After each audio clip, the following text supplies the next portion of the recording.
Hello, welcome to another video here on Gingermafro cars. Today is a very big day, exciting day, but also a very nervous day. Today is the day that the Golf goes in for its MOT. There's a couple of little bits I need to do. This rear brake light is not working as you saw on the previous video, so I'm just going to do that. Squeeze these two here. Voila. I think I was a bit blown up. That inside, it goes back in there, and the front here, there's a bit of loose trim which I'm just going to fix. So the nice easy fix for this flappy bit of plastic was to carefully remove a bolt here which held this in, and then use that clip to then bolt this back in. So now the inner wheel arch is still complete and there's now no flappy bit of plastic underneath. Sorted. Do have a couple of hours until the MOT, so if I get a chance I'm going to just quickly mask up this side. I've got some spray paint up the top on the roof here, so spray paint is black. We could. Okay, so the car is now all masked up, so the purple is going to become black to match what is on the logbook now, which is matte black, and then I'm going to spray paint this side here. How many people do you know that spray paint their car the same day as their MOT? Which is why you should subscribe to this channel if you haven't done so already. Anyway, let's get spraying.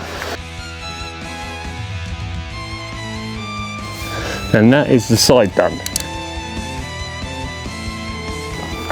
And there we have it, a £5 paint job.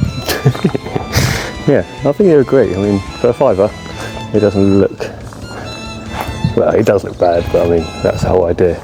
So now with the front wing, a few people have asked me what am I doing with this. I'm not going to tell you yet. There's something coming up, hopefully. I'm going to be doing the front wing, and also there's also something exciting happening to the bonnet, and there's also something exciting happening to the exhaust, none of which I'm going to tell you. You're just going to have to wait to find out what's happening with that. Ooh, and I've also got these. If you don't know, this car is actually taken around 14 countries in 14 days around Europe. So I get a pen and I'm going to draw like a map of a route that I took, and then every country I stayed in I'm going to get a sticker and stick it on the back window just to tell a little bit of story about this car. There's a dry white marker to quickly scan out a rough idea of what I did, just like this. There we go. Alright, MOT time.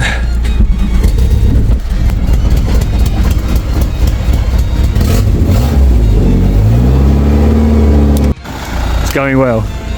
Just come from the garage there, and yeah, this is the situation. So now driving it to the MOT centre, something smells very hot.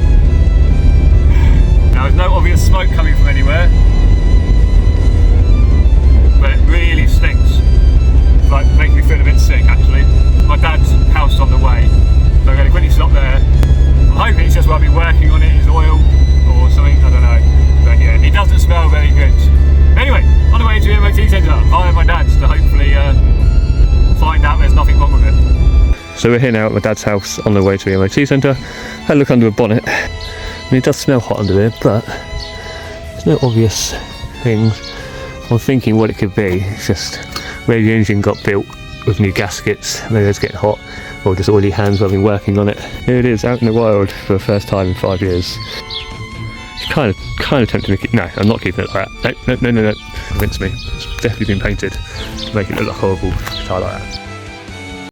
Okay, so I'm back in the garage from the MOT centre, and I've got a nice long list of things that are wrong with the car, as expected. I didn't expect it to pass today, so it obviously has failed. Not too bad. So emissions will be unable to be completed. That was due to, as you probably heard, it's very loud, and basically there's a flexi pipe from the front to the back, and the flexi pipe's basically snapped, so it's allowing the emissions to come through that, hence why it's very loud and also why it stinks. But luckily I got a guy who does welding, so I'm going to buy a new flexi, get him to weld that on, so that will allow for the emissions test to be completed, and also one of the exhausts has a major leak, which will also repair that.